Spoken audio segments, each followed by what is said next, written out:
আমাদের প্রথম কাজ হবে বাংলাদেশের ক্রিকেটের রেপুটেশন ঠিক করা। 30,000 টাকা করে তাদের মান্থলি স্যালারি ছিল, এটাকে 40,000 টাকা করে দেওয়া হয়েছে। 1972 সালে প্রতিষ্ঠার পর থেকে ক্রিকেট বোর্ড এই পর্যন্ত মোট সভাপতি পেয়েছে 16 জন। 17তম সভাপতি হিসেবে সাময়িক দায়িত্বপ্রাপ্ত ব্যক্তি তামিম ইকবাল খান। পরবর্তী সময়ে এই দায়িত্ব তামিমের কাঁধে পড়ার পর তামিম ইকবাল অল্প সময়ের মধ্যে যে পরিমাণ বিতর্কের মধ্যে পড়েছেন, তেমনটা সবচেয়ে দীর্ঘ সময় ধরে বিসিবির সভাপতিত্ব করা নাজমুল হোসেন পাপনকেও পড়তে হয়নি। একটা সময় ছিল যে কারোরই কথা বলার কোনো সুযোগ ছিল না, এখন আবার যে কেউ কথা বলতে পারে। আর কথা বলতে পারার এই সুযোগই কি এত আলোচনা সমালোচনার জন্ম দিচ্ছে কিনা তা নিয়েও হতে পারে আলোচনা সমালোচনা। আপাত দৃষ্টিতে তামিমের হাত ধরে দৃশ্যমান কাজের অগ্রগতি কি তামিমকে সমালোচনার ঊর্ধ্বে নিয়ে যায় কিনা, নাকি আবারও সমালোচিত করে, এই হিসেবের খাতা খোলা যাক এবার। তার আগে দেখে নেওয়া যাক তামিম কতটা যোগ্য এই দায়িত্ব পালনে নিজেকে নিয়োজিত করতে। সবার প্রতি সম্মান রেখেই বলা চলে, ক্রিকেট বোর্ডের প্রথম সভাপতি মোহাম্মদ ইউসুফ থেকে শুরু করে আমিনুল ইসলাম বুলবুল, কেউ আধুনিক ক্রিকেটে তথা মাঠের ক্রিকেটে তামিমের চেয়ে বেশি অভিজ্ঞ নয়। তাই দেশসেরা এই ওপেনার মডার্ন ক্রিকেটে দেশকে এগিয়ে নেয়ার ক্ষমতায় নিঃসন্দেহে সবার উপরে। অ্যাডহক কমিটির সদস্য হওয়ার পর এই অল্প সময়ে তামিম যে যুগান্তকারী পরিবর্তন এনেছেন মাঠে আর মাঠের বাইরের ক্রিকেটে, তা হয়নি দীর্ঘ সময় জুড়ে কারো হাত ধরেই। তবে উল্লেখ্য যে সব সভাপতি একটু একটু করে অবদান রেখেছেন বলেই বিসিবি এত বড় প্রতিষ্ঠানে রূপ নিয়েছে। তাই একজনকে মহিমান্বিত করতে গিয়ে অন্যের অবদান অস্বীকার করারও কোনো সুযোগ নেই। তামিম তার প্রথম সংবাদ সম্মেলনে জানিয়েছিলেন, আমি ব্যক্তিগতভাবে প্লাস আমার টিম ব্যক্তিগতভাবে এটা ফিল করে, সবাই মিলে আমরা একসাথে ফিল করি যে আমাদের প্রথম কাজ হবে বাংলাদেশের ক্রিকেটের রেপুটেশন ঠিক করা।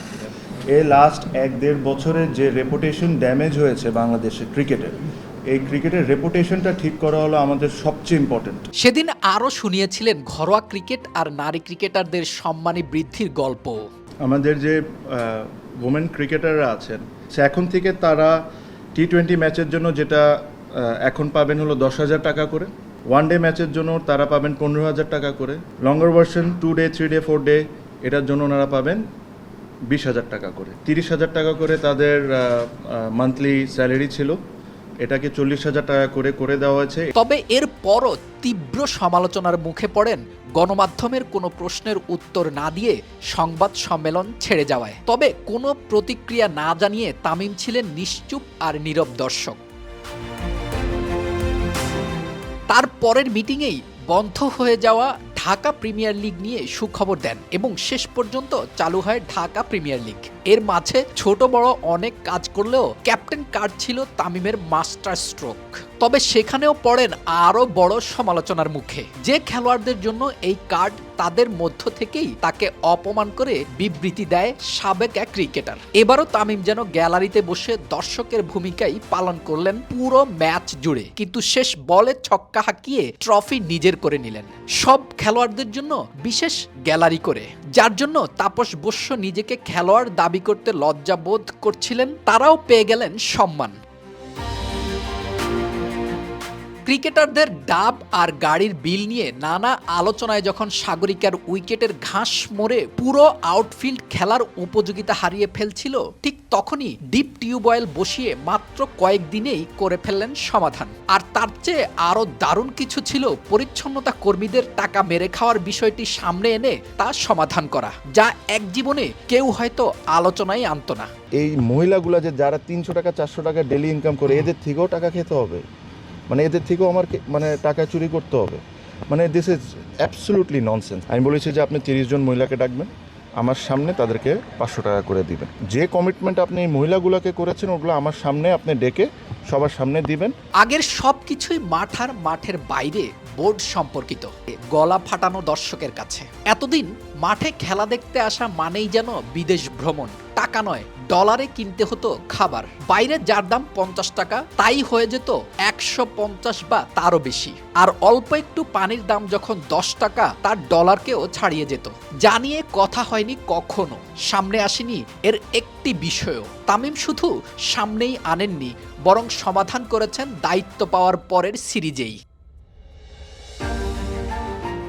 এরপর চোখ রাখা যাক গরমে কষ্টে পাওয়া দর্শকের দিকে। খোলা আকাশের নিচে যেমন রোদের কষ্ট, তেমনি আবার বৃষ্টিতে ভেজার কষ্ট। যেন খেলা দেখতে আসা মানেই সাজাপ্রাপ্ত আসামি, সেই দিকেও খেয়াল করলেন তামিম। গ্যালারিতে ফ্যান দিলেন, আর যে অংশটুকুই এখনো ছাদ নেই সেখানেও ছাদের পরিকল্পনা করলেন। সাথে যুক্ত করে দিলেন সোলার প্যানেলের কাজও। বলা চলে আর দুদিন পর নির্বাচন। তামিম তার এই দায়িত্ব আবার বুঝে পাবেন কিনা সেই গল্প এখনই করা যাচ্ছে না। তবে এতক্ষণ যে গল্প করলাম তাতে তামিমকে আপনি কোথায় রাখবেন সেই দায়িত্ব আমাদের নয়। মিডিয়া মানেই দালাল, এই গল্পে না গিয়ে বিচারের ভার নিজের কাঁধেই তুলে নিন। বোর্ডের দায়িত্ব কেউ না কেউ নিবে, তবে সেখানে তামিম হলে ক্রিকেটের স্বার্থে আপনার ক্ষতি না লাভ সে চিন্তাই করুন। ব্যক্তি তামিম নয়, দায়িত্বশীল তামিমে আপনি ভরসা রাখতে পারেন কিনা তাও ভেবে দেখুন। আর শেষ করার আগে ইতিহাস রচিত হওয়া সেই গল্প শুনিয়েই বিদায় নিতে চাই। পাকিস্তানকে ঘরের মাঠে বাংলা ওয়াশ করে ওরা বলছে যে ভাইয়া বোনাস আমাদের দরকার নাই, বাট আপনি যদি একটা খুব সুন্দর করে একদম best of the best facilities দিয়ে জিমটা আর সাথে সুইমিং পুলটা যদি করে দেন, তাহলে আমরা এটা আমাদের বোনাস হিসাবে কাউন্ট করে নিব। বোর্ড সভাপতি যেন চলে যাওয়ার আগে সেই কাজটিও শুরু করে দিয়েছেন দ্রুত। এত সব স্থায়ী অস্থায়ী সমাধান পরিপূর্ণতা পেতে পারে শুধু তার দীর্ঘমেয়াদী দায়িত্ব পাওয়ার মধ্য দিয়েই। তবে তার জন্য অপেক্ষা করতে হবে নির্বাচনের ফলাফল পর্যন্ত।